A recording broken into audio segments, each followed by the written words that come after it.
sans plus attendre, je vous propose qu'on enchaîne sur la table ronde sur cette dimension un peu interinstitutionnelle du vélo. J'invite Monsieur le ministre Henry à nous rejoindre à nouveau sur scène.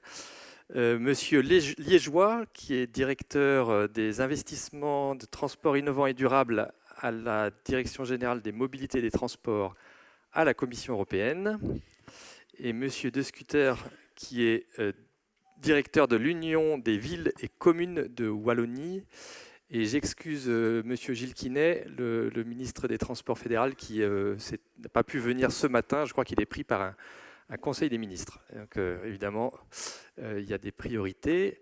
Je ne sais pas s'il est prévu d'avoir des sonorisations pour les intervenants, s'il y a des micros, si vous voulez bien, parce que je ne pense pas que la scène soit sonorisée. Voilà, les micros arrivent. Merci beaucoup. Merci, messieurs.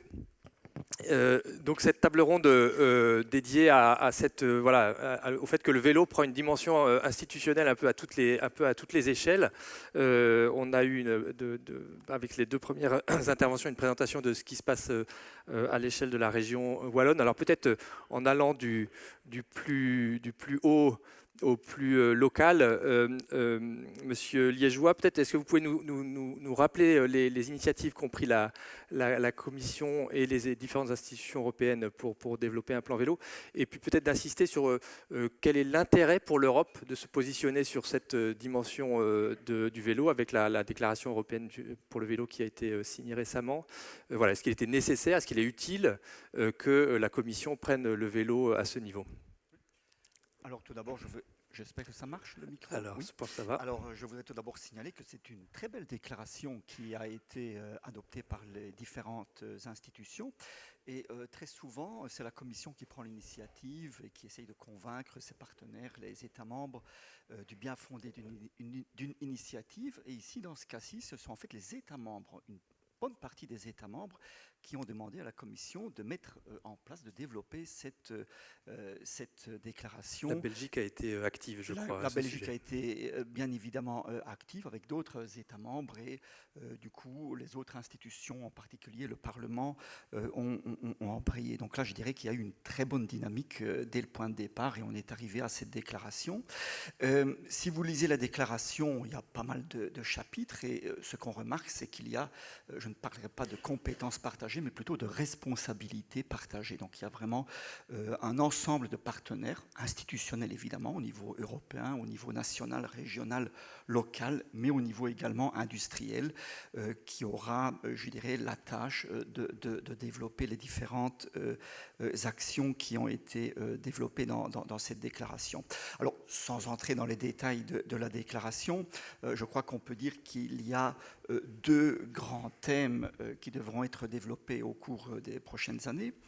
Le premier thème, c'est là où la DG Transport, je dirais, sera très active. C'est vraiment le cœur de notre activité. Et Monsieur le ministre, vous en avez déjà parlé. C'est évidemment l'infrastructure. On pourra convaincre les personnes de laisser les voitures dans leur garage, notamment pour aller sur leur lieu de travail, que si on peut leur offrir une infrastructure de qualité et surtout, et en particulier si on parle de la mobilité urbaine, une infrastructure qui assurera leur sécurité. Donc là, il y a évidemment beaucoup d'investissements à réaliser. Ça, c'est un premier volet, développement de l'infrastructure. Et puis, l'autre volet qui est aussi très présent dans la déclaration, c'est, je dirais, tout le volet industriel. Et quand je parle de volet industriel, c'est évidemment les constructeurs de vélos qui sont très engagés, pas seulement à construire des vélos, mais à adapter leur politique industrielle aux objectifs que l'on veut poursuivre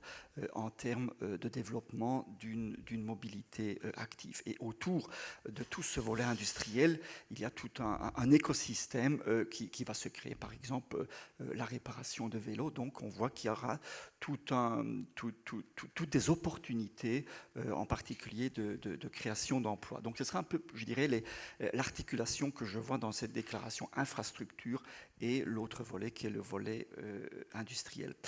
Alors évidemment, je pense que c'est très important que l'Union européenne et la Commission en particulier se soient saisies de ce dossier. Évidemment, il y a beaucoup de choses qui seront faites au niveau régional, au niveau local. On a tout d'abord un rôle en termes de coordination et de la promotion de la mobilité active, et en particulier du vélo. C'est déjà ce qu'on a fait pour l'adoption de cette déclaration, et c'est ce que l'on va continuer à faire pour la mise en œuvre de ces déclarations. On a des outils, des groupes d'experts au niveau national, mais qui impliquent également les niveaux régionaux et locaux, un groupe d'experts mobilité urbaine. Évidemment, le vélo n'est pas que la mobilité urbaine, mais je dirais qu'on a une plateforme qui peut être facilement adaptée pour les besoins de promouvoir cette politique. Je crois que c'est très important, cette coordination. Ça permettra d'avoir un échange entre les différents acteurs. On a des acteurs qui sont très avancés. Si on prend par exemple les Pays-Bas, les pays nordiques, le Danemark, qui historiquement ont développé le vélo bien avant nous. Je crois que nous aussi, on est bien engagés dans les différentes villes. Je travaille à Bruxelles depuis pas mal d'années. Je vois que les choses ont déjà beaucoup changé en quelques années, mais il reste encore beaucoup de choses à réaliser. Et il est un fait que certains États européens sont encore un petit peu derrière. Il y a encore un changement de mentalité à opérer. Donc je crois que c'est très, très important que l'Union européenne, et la Commission en particulier, soient dans le driving seat, si je puis dire, pour piloter ce projet. Un deuxième aspect qui sera très important, on a une déclaration, mais évidemment, il ne faut pas la ranger dans une armoire et se dire, tiens, dans 5 ans, qu'est-ce qu'on en a fait? Ce que nous, on veut faire, c'est un monitoring régulier. En particulier, vous avez entendu parler, vous avez déjà peut-être participé à ce qu'on appelle les Urban Mobility Days, donc les journées urbaines. Les dernières ont eu lieu à Séville, donc l'année dernière. Les prochaines auront lieu en principe à Copenhague en 2025. Et notre idée, c'est parmi les différentes activités et les différentes discussions dans ces journées urbaines, d'avoir un volet qui sera dédié précisément au suivi de la déclaration sur le vélo. Et un troisième volet que je voudrais signaler, c'est, je dirais, l'aspect donné, l'aspect statistique.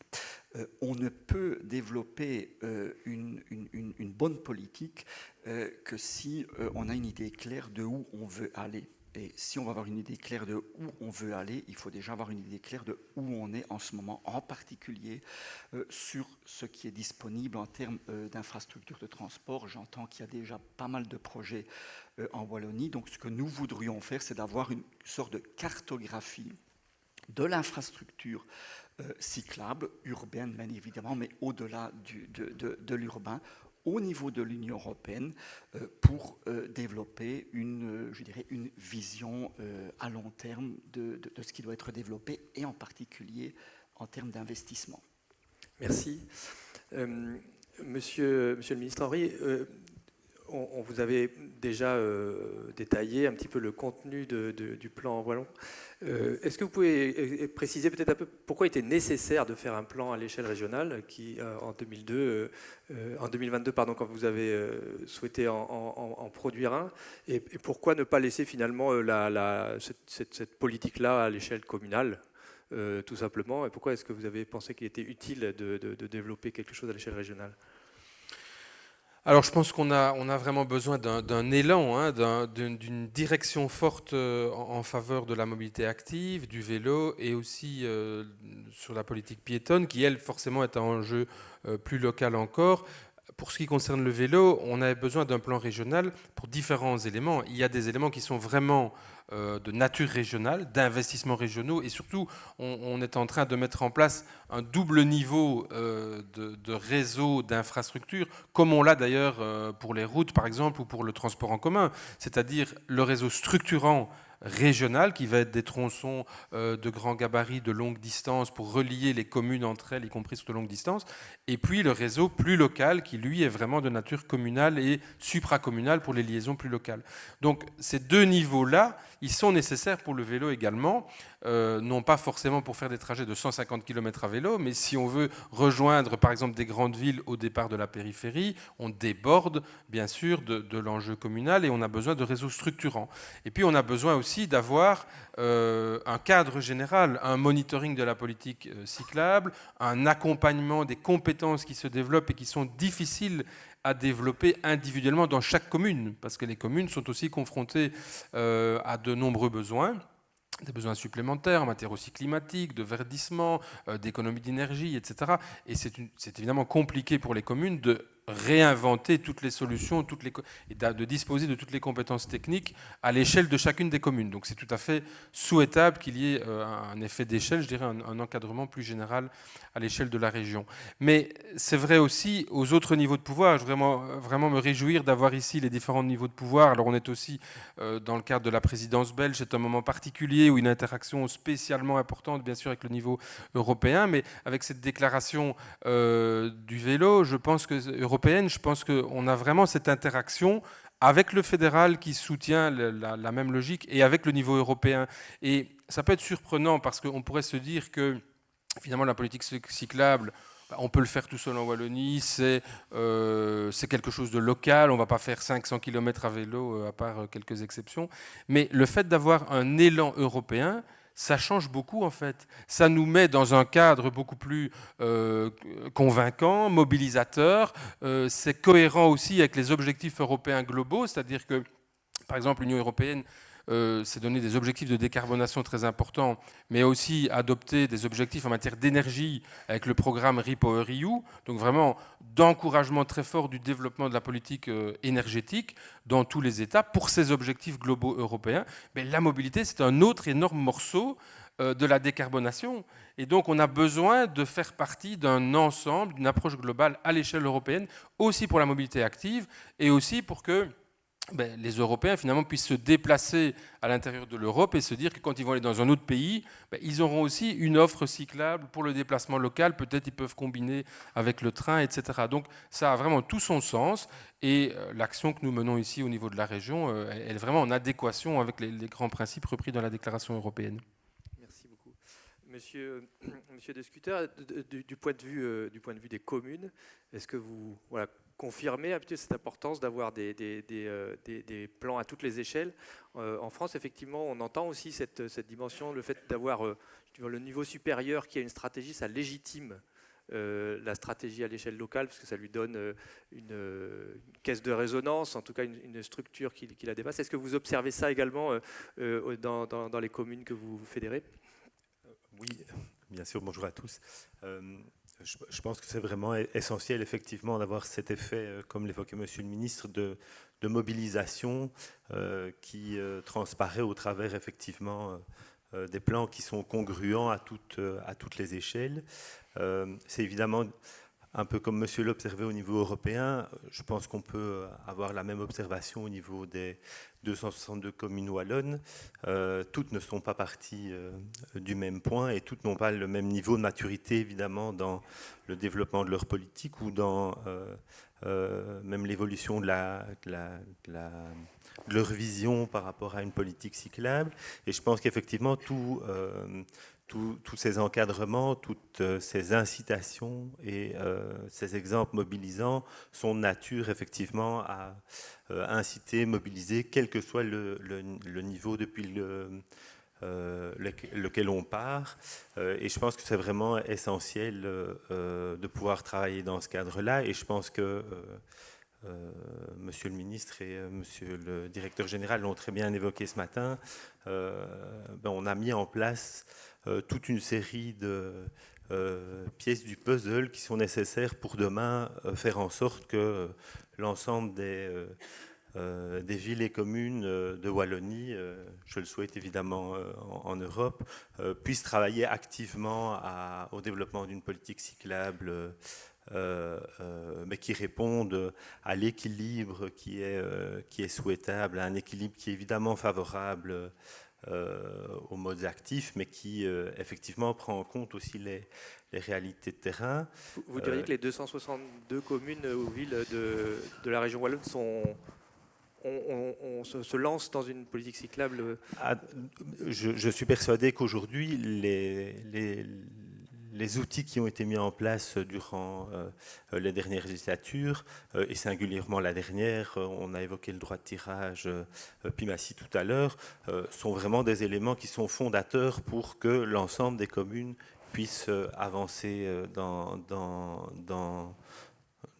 la réponse à l'ambition qui est celle qui est devant nous par rapport à la transformation de la mobilité et à la décarbonation de nos déplacements. C'est évident que les enjeux qui sont devant nous sont encore essentiels. Monsieur Willam a extrêmement bien abordé celui du partage de l'espace public. C'est vraiment un enjeu qui est central au niveau local et qui, il l'a bien évoqué, est très difficile dans des espaces qui sont fort contraints. Et c'est vraiment le type d'enjeux qui sont éminemment complexes à régler au niveau local, puisqu'il y a cette question de la proximité qui nécessite l'échange, la concertation, le dialogue entre toutes les parties prenantes pour avancer sur ce type de questions. On y reviendra cet après-midi, effectivement, c'est oui, une des thématiques. c'est un enjeu qui est essentiel. Pour moi, il y a encore vraiment deux enjeux sur lesquels je voudrais insister, si je peux encore prendre une toute petite minute. Je pense qu'il y a un enjeu majeur quand on parle du partage de l'espace public et d'une vision des quartiers apaisés, qui est l'enjeu de la vitesse. Et je pense que là, on doit vraiment révolutionner un tout petit peu notre perception du territoire et de la mobilité, et du temps peut-être de la mobilité. Et je pense qu'il y a un besoin, et je suis assez fier que mon conseil d'administration soit vraiment positionné dans le cadre de son appel, dans le cadre des mémorandums fédéraux et régionaux aux autorités supérieures, pour travailler à une modération générale de la vitesse. Je pense qu'attendre que les communes seules travaillent à une réduction de la vitesse ne sera pas suffisant et ne permettra pas cette révolution qui est nécessaire dans la perception du temps et de la distance. Et la politique cyclable et en faveur des modes actifs, elle est vraiment tributaire de cette question de perception de la vitesse. Et donc on doit vraiment travailler et convaincre pour réduire globalement les vitesses autorisées sur les réseaux secondaires, singulièrement, que ce soit en ville ou que ce soit entre les agglomérations. Et c'est vraiment un enjeu qui, pour moi, est très prégnant si on veut continuer à amplifier les politiques en faveur des modes actifs. C'est une décision, pardon de mon ignorance, c'est une décision à l'échelle de la commune ou à l'échelle de la région ? Les deux. Alors, c'est les deux en fait. Donc, d'où la demande. Donc voilà, il y a encore une partie fédérale. Je vous épargne la complexité de notre pays. Donc voilà, il y a une partie qui est de responsabilité fédérale, une partie qui est de responsabilité régionale. Et je pense que l'enjeu, il est vraiment régional. Je pense que vouloir réduire la vitesse sur les autoroutes, ça a un impact climatique qui est indéniable, mais pour les modes actifs, je pense qu'on n'est pas dans le débat. Par contre, hors agglomération, on est toujours à 90 km/h. On est passé dans d'autres pays, dans d'autres régions, à 70, et il y a eu un effet sur la pratique cyclable manifeste et sur le sentiment de sécurité. On doit avancer dans ce sens-là. Et je pense que ça va simplifier évidemment toutes les décisions qui sont possibles au niveau local à partir du moment où le cadre global au niveau de la vitesse est plus cohérent. Et donc on aura plus facile au niveau local, à titre individuel, commune par commune, à réduire la vitesse, passer en zone 30, construire des zones apaisées, si on résout cette question générale de problématique de la vitesse dans l'ensemble des comportements. Et il y a le tout petit enjeu de l'intermodalité, je suis vraiment désolé, mais après je parlerai moins, promis. Vous êtes dans le sujet. Je pense qu'on a une réalité territoriale en Wallonie qui est vraiment très diverse. On a vraiment des politiques urbaines du vélo qui peuvent s'exprimer pleinement et il ne faut pas cacher qu'on a un territoire qui est essentiellement rural. Et là, la question de la complémentarité des modes, elle est vraiment essentielle. Et je pense qu'on doit vraiment créer un paysage, un écosystème en faveur de cette intermodalité pour favoriser l'usage du vélo et surtout enfin du vélo et de la marche, mais c'est surtout décourager l'utilisation de la voiture. Et donc il y a un vrai enjeu de l'intermodalité en région wallonne lié à la dynamique de son territoire et à ses caractéristiques. Et je pense que c'est vraiment un pan de la politique qu'il ne faut pas perdre de vue et pour lequel on doit travailler en concertation très étroite avec les autorités qui organisent les transports en commun en Wallonie. Voilà. Merci.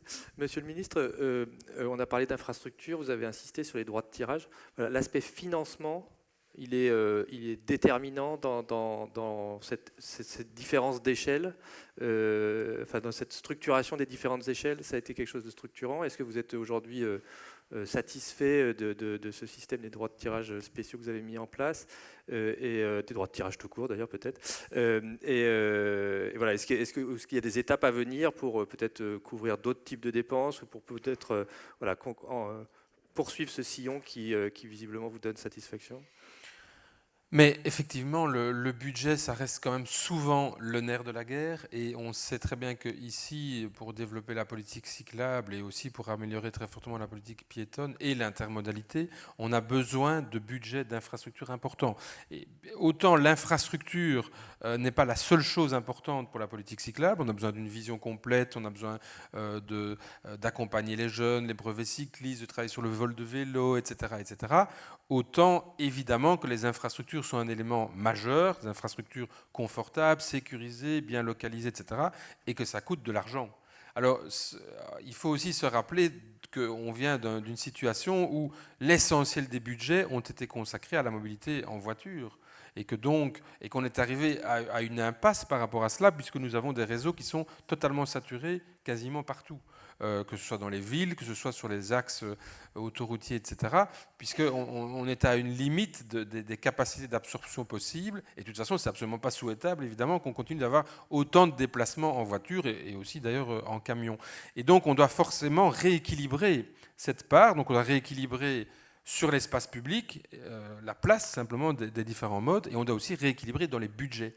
Et donc, c'est ce que nous avons fait sur cette législature, mais ça doit continuer, et ça c'est un choix politique pur. C'est clair que le prochain gouvernement, les prochains négociateurs qui dans quelques semaines pour la Wallonie vont s'installer autour de la table et vont commencer à discuter après les élections d'un nouveau gouvernement, mais ça va être une des questions centrales qu'ils vont devoir trancher. C'est quels sont les budgets disponibles pour poursuivre la politique active, faire des investissements et donc permettre la poursuite d'un développement comme celui-là.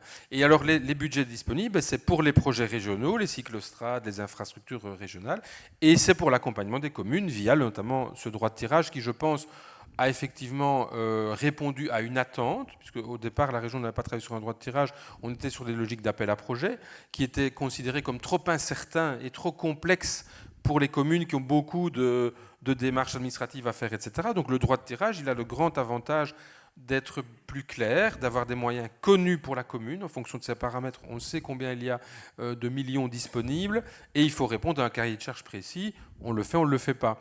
Et vous disiez, là, sur l'ensemble des communes wallonnes, elles ne sont pas encore toutes parties prenantes, mais une toute grosse partie aujourd'hui des communes sont impliquées dans ce droit de tirage et cette mise en œuvre de la politique cyclable. Et je pense que c'est vraiment ça qui doit se poursuivre. Mais donc pour que ça fonctionne, il faut qu'il y ait un budget conséquent. Si on refait un droit de tirage mais qu'il est divisé par 4, forcément il n'aura pas le même effet. Et je pense que d'ailleurs la même question se posera au niveau européen. On a cette déclaration. On pourrait aussi avoir des budgets européens en fait pour la politique cyclable, même si dans un premier temps ça ne pouvait pas être le premier sujet qu'on imagine au niveau européen. Je pense que dans un élan global, dans les logiques de décarbonation, dans une culture d'une autre mobilité à l'échelle européenne, ce serait aussi très pertinent, parce que je peux vraiment confirmer à monsieur le représentant de la Commission, mais il le sait certainement, que les cadres européens et les budgets européens, ils ont un impact déterminant sur nos politiques. Clairement, ce qu'on a pu faire en matière du vélo, mais aussi climatique, via le plan de relance, etc., c'est aussi parce qu'il y a certaines normes européennes, certaines directives et certains budgets. Et donc voilà, ça pourrait aussi s'amplifier via cette voie-là. Alors monsieur Léjoie, votre réaction, il y a peut-être déjà des financements, ou peut-être il en est prévu à l'avenir? Effectivement, il y a déjà des financements. Alors nous avons un timing qui est différent de la Belgique et de la Wallonie. Effectivement, avec les élections, la Belgique et la Wallonie vont remettre à plat les différentes politiques et les financements. Nous avons un cycle de 7 ans, hein, donc les perspectives financières actuelles se termineront fin 2027, mais nous réfléchissons déjà actuellement, en vue de la prochaine commission, aux futures perspectives financières, à la structure du cadre financier. Effectivement, là je suis tout à fait d'accord avec le ministre que un des éléments, une des raisons pour laquelle il faut mettre cette politique au niveau européen, c'est justement pour lui donner un effet de levier au niveau financement. Là, je suis tout à fait d'accord. C'est quelque chose qui se réalise déjà à l'heure actuelle. Pour les réseaux transeuropéens, nous avons un volet financier qui est le mécanisme pour l'interconnexion en Europe, le MIE. C'est vrai que ce mécanisme qui est basé sur des appels à propositions est assez complexe, donc c'est quelque chose qu'on devra analyser, voir si ce mécanisme est tout à fait adapté pour... Aujourd'hui, plutôt pour des grosses infrastructures. Effectivement, donc il y a différentes enveloppes, mais c'est vrai que le principe, ce sont des appels à propositions, et des appels à propositions, je dirais, qui ne différencient pas, je dirais, suivant le type de projet. Donc c'est vrai que des projets de taille plus réduite doivent, en quelque sorte, répondre à des conditions et remplir donc les appels à propositions un petit peu comme, je vais dire, le porteur de projet du percement du Lyon-Turin. Effectivement, là, on est dans des je veux dire, c'est assez différent au niveau du budget. Donc là, effectivement, il y a quelque chose à analyser pour ce qui est de l'avenir. Cela étant dit, il y a déjà actuellement des fonds autres que le mécanisme pour l'interconnexion qui peuvent être utilisés pour des projets différents qui sont gérés de manière partagée. Donc ce sont des enveloppes nationales qui laissent une marge de discrétion assez importante pour les États membres pour allouer les fonds. Donc nous avons les fonds de cohésion. Bon, évidemment, la Belgique n'est pas éligible aux fonds de cohésion. Il y a également les fonds régionaux et je citerai également le fonds de résilience qui a été mis en place pour sortir de la crise avec des projets à court terme qui doivent être réalisés d'ici la fin 2026. Et il y a pas mal de pays qui ont inclus dans leur portefeuille du fonds de résilience des projets transport, y compris des projets de transport à un niveau plus local, donc pas uniquement, je ne sais pas, des grandes lignes ferroviaires. Donc, il y a déjà à l'heure actuelle des instruments financiers qui permettent de combiner avec des fonds nationaux, des fonds régionaux, qui permettent donc d'allouer des fonds européens, par exemple, au développement d'infrastructures cyclables. Mais il est clair que pour les prochaines perspectives financières, si on veut développer notamment une politique urbaine solide, y compris au niveau financement, et les différents aspects de la politique urbaine, et je dirais au-delà de la politique urbaine, telles que les infrastructures cyclables, là je crois qu'on devra réexaminer quels sont les instruments plus adaptés. Et là j'entends ce qui a été mis en place, je pense qu'il y a un instrument dont on pourrait s'inspirer de ce système de droit de tirage, donc une enveloppe qui est disponible pour les communes et qui leur permettent, dès qu'elles remplissent les différentes conditions pour l'octroi des financements, donc qui leur permettent d'avoir ces financements. Et ça, je crois effectivement que c'est un système qui est plus adapté que des appels à propositions, des appels à projets compétitifs qui peuvent être compliqués, je dirais, à remplir au niveau plus local. Donc c'est peut-être sans doute vers cette voie que l'on devrait aussi se diriger au niveau des financements européens, puisqu'on aura certainement dans les futures perspectives financières ce schéma entre des fonds gérés au niveau européen sur base d'appels compétitifs, d'appels à projets, et d'autre part des enveloppes nationales. Et donc notre rôle en tant que DG Transport, ce sera de nous assurer que dans le descriptif de ces enveloppes nationales, nous aurons les différents éléments pour, je dirais, pousser, promouvoir les différentes politiques transport que l'on voudrait voir financer dans le cadre de ces enveloppes nationales. Peut-être au niveau financement, tout de même, je voudrais signaler un fonds très important qui va être mis en œuvre dans les prochains mois, qui, alors là, je suis désolé, j'ai le nom uniquement en anglais, qui est le Social Climate Fund. Fonds social pour le climat, oui. Voilà, donc qui allie avec ces deux termes deux objectifs, la transition climatique, mais avec un élément d'accessibilité, parce qu'évidemment, investir dans des transports durables à un coût, y compris pour les usagers, et l'objectif, c'est que tout le monde puisse en bénéficier. Alors nous mettons ce fonds en place actuellement. D'ici le milieu de l'année prochaine, les États membres devront soumettre à la Commission leurs plans nationaux. Alors on espère évidemment que ces plans nationaux seront coordonnés de manière étroite avec, pour prendre la Belgique, le niveau régional. Il y aura une très grande marge de manœuvre qui sera laissée aux États membres pour déterminer les activités qui pourront bénéficier de ces financements. Évidemment, nous serions très heureux de voir dans ces plans nationaux des éléments de développement durable, y compris pour promouvoir l'utilisation du vélo. Donc, le focus de ce fonds, ce sera de s'assurer que tout le monde puisse bénéficier d'une mobilité durable, d'une mobilité active. Alors c'est quand même un fonds qui est très important, puisque l'origine des fonds, ce sont les permis de polluer, permis CO2, les Emission Trading Scheme. Il sera doté d'un budget de 65 milliards d'euros, malheureusement pas uniquement pour le transport, c'est pour le transport et le bâtiment. Donc je voudrais quand même qu'en tant que DG Transport, on s'assure que les États membres feront en sorte qu'une part substantielle puisse être allouée à des activités de transport, à des services de transport. Si je peux me permettre, pour avoir travaillé côté français sur le Fonds social pour le climat, c'est assez difficile de faire valoir des infrastructures cyclables dans le cahier des charges tel qu'il est imaginé aujourd'hui, puisqu'il faut qu'il y ait une dimension sociale, enfin que ça s'adresse aux plus démunis. Et c'est encore aujourd'hui un peu compliqué de défendre des projets. Donc peut-être que ça pourra évoluer à l'avenir. Monsieur Descutter, pour revenir sur cette dimension financement, vous avez aussi observé cet effet incitatif, accélérateur des droits de tirage. Et voilà, est-ce que vous confirmez que cette solution simplificatrice qui a été mise en place, elle a été génératrice de mouvements dans les communes et dans les villes ?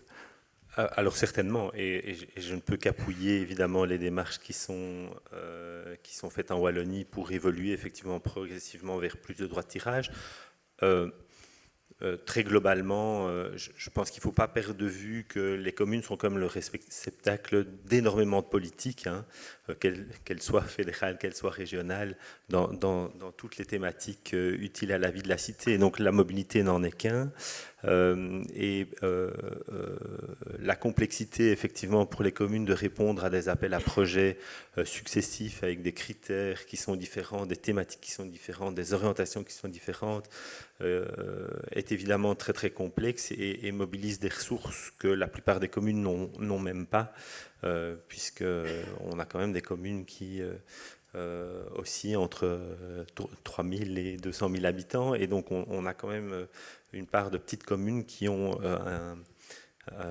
un déficit de ressources humaines pour gérer les appels à projets qui est évidemment important. Et donc le droit de tirage est évidemment un élément qui est essentiel dans cette dialectique, avec deux éléments qui me semblent essentiels pour appuyer un droit de tirage conséquent. C'est d'une part effectivement veiller à ce qu'en termes de simplification administrative, on aille vers les procédures les plus légères possibles, histoire que les communes puissent en définitive se préoccuper sur les choses qui sont essentielles qu'on a évoquées tout à l'heure, qui est la conception de l'aménagement en tant que tel, plutôt que dans l'ingénierie liée à son financement. J'ai d'ailleurs été ravi d'entendre monsieur évoquer l'évolution qui est en train de se passer au niveau européen, parce qu'effectivement, la plupart des communes wallonnes ne font pas appel aux fonds européens de par la complexité et la charge administrative que ça représente. Et pour moi, c'est vraiment un levier qu'on devrait pouvoir actionner au niveau local également.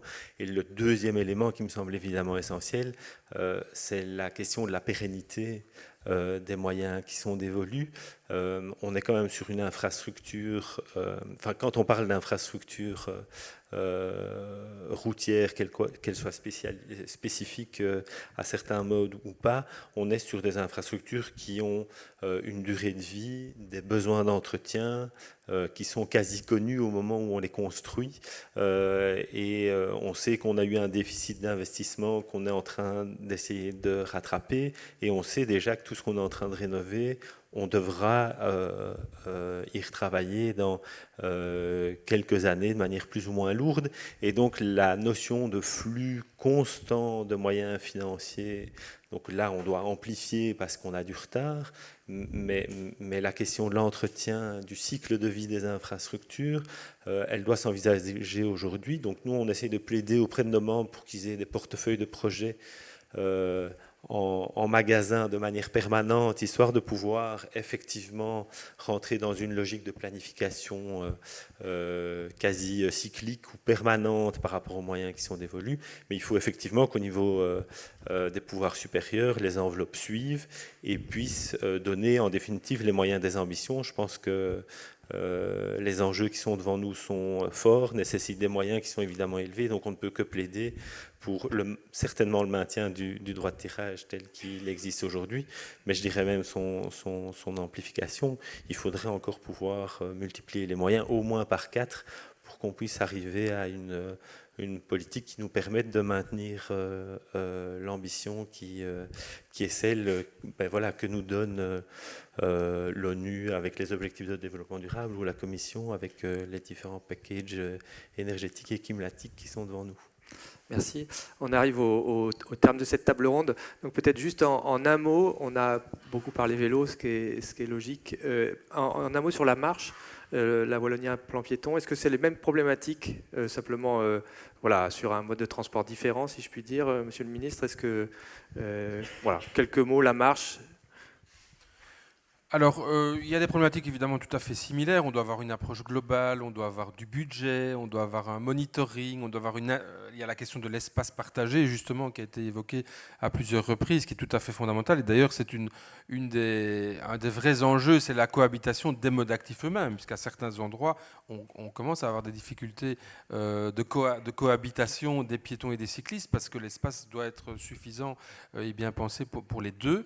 Donc ça, c'est des vrais enjeux communs. Après, forcément, la marche a un impact plus directement local. La partie, je veux dire, locale et communale de ce mode actif-là est beaucoup plus important que pour le vélo, qui, lui, a forcément des distances plus importantes et une plus grande dimension d'intermodalité vers les gares, vers les centres-villes, etc.